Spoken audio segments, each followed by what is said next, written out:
ৰঙিয়াৰ নকুলত 20 বিঘাতকৈ অধিক সৰিয়হ খেতি বিনষ্ট। 3 দিন ধৰি মুখলধাৰ ধুমুহা বৰষুণৰ ফলত এই ক্ষতিসাধন। স্থানীয় কৃষকৰ মাজত হাহাকাৰ। এই সৰিয়হ খেতি কৰিছিল ৰঙিয়াৰ নকুলৰ স্থানীয় একাংশ যুৱক তথা বয়োজ্যেষ্ঠ লোকে, যি খেতিৰ পৰা 80-90 কুইণ্টেল সৰিয়হ ঘৰলৈ নিব পাৰিব বুলি ভাবিছিল। সেই খেতিৰ পৰা এতিয়া 1 কেজিও ঘৰলৈ নিব নোৱাৰাৰ দুখে নিদ্ৰা হৰণ কৰিছে ৰঙিয়াৰ এইসকল কৃষকৰ।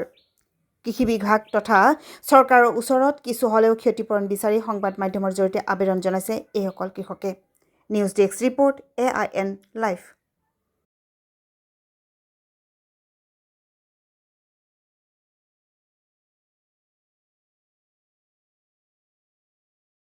কিন্তু কি কৰিম, দুৰ্ভাগ্যবশতঃ আজি আমি যিটো হাৰত আমি খেতিখিনি কৰিছিলোঁ, যিটো ফচল পাম বুলি আজি একেলগে আমি ককাহঁত আছে আমাৰ লগত, আজি ককাহঁতৰ পৰা আমি উৎসাহ লৈ আজি আগবাঢ়ি আহিছিলোঁ।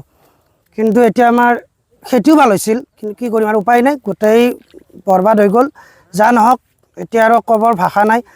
চৰকাৰৰ ওচৰত এতিয়া আমাৰ এটাই বিনম্ৰ অনুৰোধ, যাতে আমাৰ যিখিনি ক্ষতিপূৰণ হৈছে সেইখিনি যাতে আমাক তেখেতসকলে আমাক দিয়ে আৰু বহন কৰে, সেইখিনি অনুৰোধ আৰু ক'ব লগা আৰু একো নাই আৰু।